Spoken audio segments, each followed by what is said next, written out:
Hello students, this is Prem Kumar. Welcome to Smart Study Classes. Today we will read a new chapter of Composite Mathematics, class 7th, chapter 5, Exponent and Power. तो चलिए video शुरू करते हैं। उससे पहले हमारे YouTube channel smart study classes को like and subscribe कर दें। चलिए बढ़ते हैं अपने टॉपिक की तरफ। तो हम इन सारे टॉपिक्स जो हमारा आज का वीडियो है इसमें हम क्या पढ़ेंगे। इसमें हम पढ़ेंगे बेसिकली 4 टॉपिक्स। पहला टॉपिक हमारा है एक्सपोनेंट एंड पावर। इसका हम डेफिनेशन समझेंगे, एक्सप्लेनेशन समझेंगे। एक्सपोनेंट एंड पावर का डेफिनेशन एक्सप्लेनेशन समझेंगे। फिर इसके लॉज जानेंगे, लॉज ऑफ एक्सपोनेंट क्या क्या है। फिर हम जानेंगे scientific notation and next and the last but not least standard form. ये 4 टॉपिक्स के एक्सप्लेनेशन जानेंगे हम एक्सपोनेंट एंड पावर से। हमारे चैनल को लाइक सब्सक्राइब करना मत भूलें। हमारे चैनल स्मार्ट स्टडी क्लासेस को लाइक एंड सब्सक्राइब कर दें। चलिए बढ़ते हैं अपने next topic, explanation of exponent and powers. Exponent and powers बहुत ही ईजी टॉपिक्स, ईजी वे में हम समझेंगे। पहले जानेंगे what is exponential form. Exponent क्या होते हैं, जो पावर्स एक्सपोनेंट एंड पावर्स होते क्या है, उसके एक्सपोनेंशियल फॉर्म को हम पहले समझेंगे। Here definition, here the written something when a number is multiplied by itself several times। जब कोई नंबर अपने आप में ही मल्टीप्लाई होता है several times के लिए, नंबर ऑफ टाइम्स के लिए, तो शॉर्ट फॉर्म में लिखते हैं हम लोग। और उसी शॉर्ट फॉर्म क्या कहते हैं, exponential form. Here example 3 multiplied by 3 multiplied by 3 multiplied 5 times here written 5 3, so it is a long form, expanded form, but short form से क्या होगा, 3 to the power 5। This one is a short form, 3 to the power 5। तो 3 to the power 5 यही है exponential form. जब हम किसी number को, मतलब जो भी नंबर जो बार बार मल्टीप्लाई होते हैं अपने आप में ही, सेवरल टाइम्स के लिए मल्टीप्लाई होते हैं, तो उन नंबर्स को शॉर्ट फॉर्म में लिखने लिखने और लिखते हैं हम लोग, तो उसी शॉर्ट फॉर्म को क्या कहते हैं, exponential form. This is short form 3 to the power 5 is called an exponential expression। exponential expression कहते हैं उन्हें हम। The factor which multiplied by itself again and again is the base। यहाँ 3 मल्टीप्लाई हो रहा है 5 टाइम्स के लिए, यहाँ जो 3 मल्टीप्लाई हो रहा है अगेन एंड अगेन जो मल्टीप्लाई हो रहा है, इसे हम क्या कहते हैं, बेस। इसे हम कहेंगे बेस। और the number of times the factor appeared in is the exponent. और जो 3 है कितने टाइम्स के लिए अपीयर हुआ है, 5 टाइम्स के लिए, तो उसे हम क्या कहेंगे, एक्सपोनेंट। उसे हम कहेंगे exponent in 3 to the power 5। 3 is the base. 3 क्या है, हमारा बेस है, क्योंकि यही जो है अगेन एंड अगेन क्या हो रहा है, मल्टीप्लाई हो रहा है सेवरल टाइम्स के लिए, इसीलिए 3 क्या होगा हमारा बेस। और 5 इज द एक्सपोनेंट बिकॉज कितने टाइम्स के लिए 3 मल्टीप्लाई हुआ है, 5 टाइम्स के लिए, इसीलिए 5 हमारा क्या है, एक्सपोनेंट। यहाँ जो ये नंबर है 3 to the power 5, यहाँ जो ये नंबर है, this number is read as 3 to the power 5। इसे हम पढ़ते हैं 3 to the power 5। अगर कोई भी नंबर है, अगर कोई भी number again and again multiply हो रहा है, उसे हम कहेंगे बेस। और जितने टाइम्स के लिए वो मल्टीप्लाई, नंबर ऑफ टाइम्स के लिए वो जब मल्टीप्लाई हो रहा है, उसे हम कहेंगे पावर और exponent.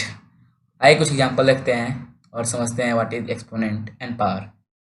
Here 4 multiplied by 4 multiplied by 4, 3 times multiplied by 4, what comes here, this, what we will read this 4 to the power 3।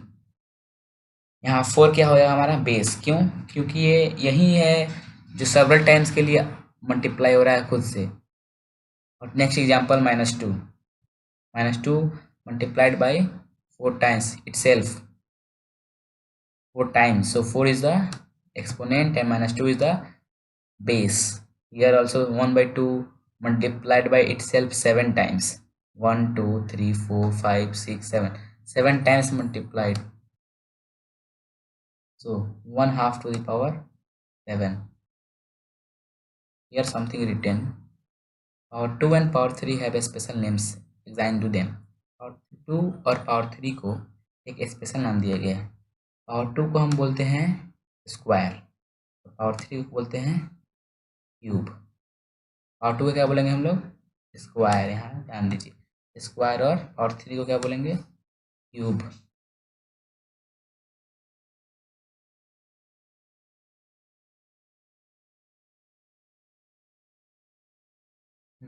तो स्क्वायर एंड क्यूब हो गया ईयर। यहाँ आप ध्यान दीजिए 4 टू दी पावर 3 पे, यहाँ इसे हम क्या बोल सकते हैं? 4 क्यूब। 3 को एक स्पेशल नाम दिया गया है, क्या है वो? क्यूब। 3 को क्यूब दिया गया है, 2 को स्क्वायर दिया गया है, तो हम इस यहाँ पे इसको क्या बोल सकते हैं? 4 क्यूब। ईयर ए बॉक्स देखिए आप सभी, यहाँ जो 5 है एक्सपोनेंट है, ये क्या है? बेस। एक्सपोनेंट है, इसे क्या इंडिकेट क्या कर रहा है? इंडिकेट क्या कर रहा है? यही इंडिकेट कर रहा है कि जो 3 है 5 टाइम्स के लिए मल्टीप्लाई हुआ है इटसेल्फ, बाय इटसेल्फ। ये और 3 क्या हो जाएगा? बेस। इसे हम क्या बोलेंगे? 3 टू द पावर 5। नेक्स्ट हम अपना next topic exponent and power के लॉज पढ़ेंगे। क्या क्या लॉज हैं इसके? चलते हैं हम अपने next topic, laws of exponent. हाँ, चलिए पढ़ते हैं laws of exponent. Laws of exponent, यहाँ 7 लॉज दिए हैं। चलिए हम सभी लॉज को एक करके समझते हैं। लॉ फर्स्ट हमारा है, लॉ फर्स्ट, अगर किसी भी दो एक्सपोनेंशियल एक्सप्रेशन का बेस सेम हो, जब वो दोनों एक्सपोनेंशियल एक्सप्रेशन मल्टीप्लाई होते हैं और उसके बेस सेम हो, तो उसे पावर्स क्या हो जाते हैं? Add. Here you can see x to the power m into x to the power m n, base क्या है? सेम, तो पावर्स क्या हो जाएंगे हमारे? ऐड। एग्जाम्पल देखिए, 4 to the power 3 multiplied by 4 to the power 5, 4 and 4 दोनों base क्या है? सेम है हमारे, तो पावर्स क्या हो जाएंगे हमारा? Add. 5 plus 3 equals to 8, 4 to the power 8। Multiply case में, डिवीजन है केस में नहीं, सिर्फ मल्टीप्लाई केस में। लॉ फर्स्ट हमारा बहुत ईजी था कि अगर दो एक्सपोनेंशियल एक्सप्रेशन के मल्टीप्लाई में अगर बेस सेम है तो उसके पावर्स ऐड हो जाएंगे। लॉ 2 हमारा है, दो एक्सपोनेंशियल एक्सप्रेशन के अगर पावर सेम है, मल्टीप्लिकेशन में अगर पावर सेम है तो पहले हम बेस से मल्टीप्लाई करेंगे, उसके बाद पावर देंगे। x to the power m multiplied by y to the power m, हमारा पावर सेम है और बेस अलग है। पहले हम बेस से मल्टीप्लाई करेंगे, फिर हम यहाँ पावर वहीं उतना दे देंगे, x into y bracket close power m। Example देखिए, 2 to the power 6, 3 to the power 6, base different है बट पावर्स सेम है, तो हमारे पहले बेस में मल्टीप्लाई करेंगे, फिर पावर वहीं का वहीं हो जाएगा। 3 टू जार 6, 6 टू दी पावर 6। लॉ 2 समझ में आया? आपसे कुछ समझ में आ रहा है? लॉ 2। लॉ 3 देखते हैं हम लोग। लॉ 3, अगर किसी भी एक्सपोनेंशियल फॉर्म का दो पावर है, एक बेस के ऊपर दो पावर है, जैसे यहाँ x to the power m भी है और n भी है, दो पावर्स हैं, दोनों पावर्स क्या हो जाएंगे आपस में? मल्टीप्लाई। अगर बेस के एक बेस का दो पावर्स हैं तो आपस में दोनों पावर्स हो जाएंगे multiply. Example 5 to the power 2 bracket close power 3, दो पावर्स हैं तो दोनों आपस में क्या हो रहे हैं? यहाँ मल्टीप्लाई, तो हमारा कितना हो जाएगा? 5 टू दी पावर 6। लॉ 4, अगर दो एक्सपोनेंशियल फॉर्म के डिवीजन में अगर बेस सेम है तो पावर्स आपस में सब्ट्रैक्ट हो जाएंगे। देखिए, x to the power m division divided by x to the power n, तो जहाँ बेस तो बेस सेम है तो पावर्स क्या हो जा रहा है यहाँ पे? Subtract. Example 2 to the power 6 divided by 2 to the power 4, division में दोनों का बेस सेम है, पावर डिफरेंट है, तो पावर्स में क्या हो जाएगा? सब्ट्रैक्शन। सेट करने के बाद आंसर कितना आ जाएगा हमारा? 2। तो आइए हम समझते हैं लॉ 5।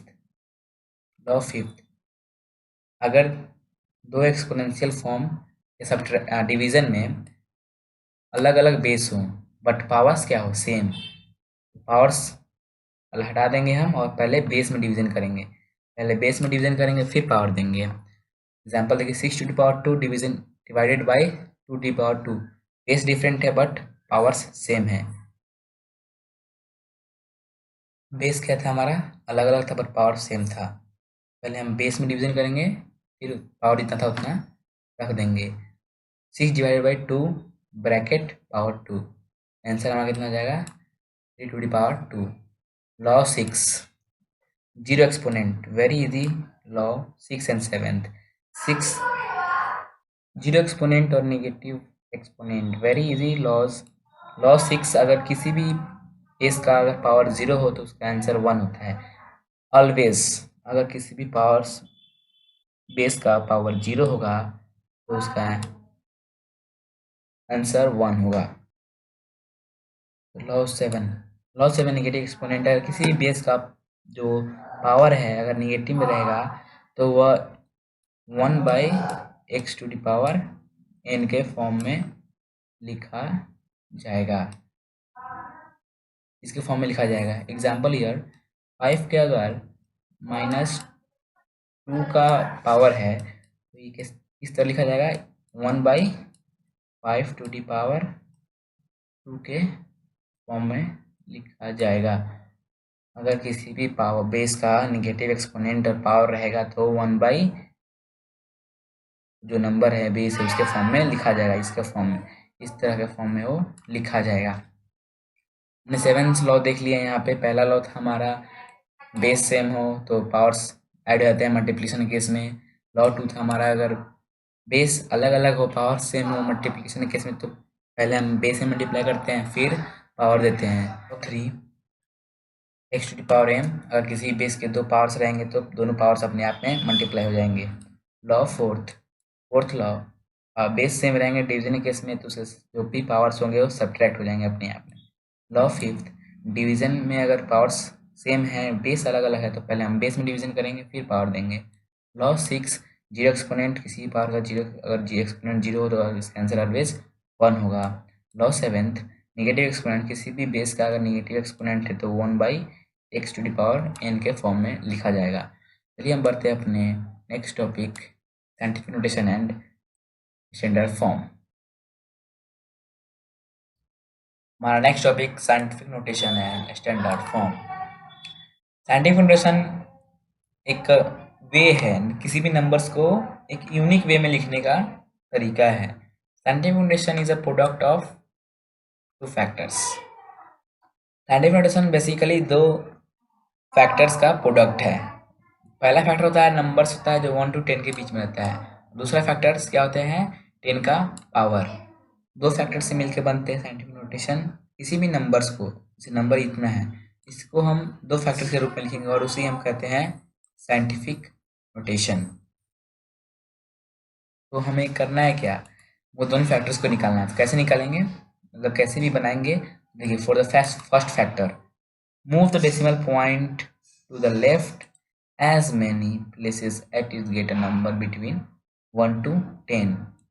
हमको डेसिमल पॉइंट को इतने पॉइंट प्लेसेस में मूव करना है ताकि वो हम कितना नंबर मिल जाए 1 से लेकर 10 के बीच का नंबर हमें मिल जाए।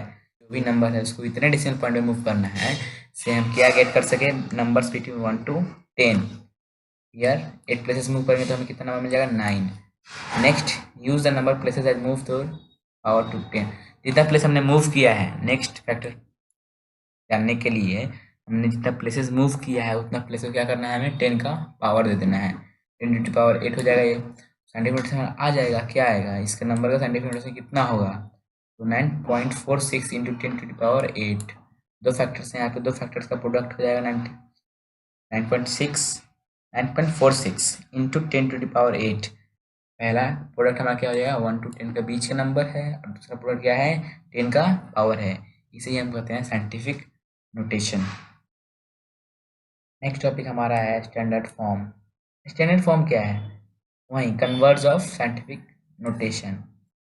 जो हमने यूनिक वे में लिखा था उस नंबर को फिर से उसके नॉर्मल वे में लाना ही स्टैंडर्ड फॉर्म कहलाता है। और जो नंबर का पहला ही जो नॉर्मल था नेचुरल था वही हमारा स्टैंडर्ड फॉर्म है। तो एग्जाम्पल जैसे ऊपर था ना इधर 946 6 टाइम 0 यही है स्टैंडर्ड फॉर्म, उसको हमने यूनिक वे में लिखा, उसे साइंटिफिक नोटेशन कहते हैं।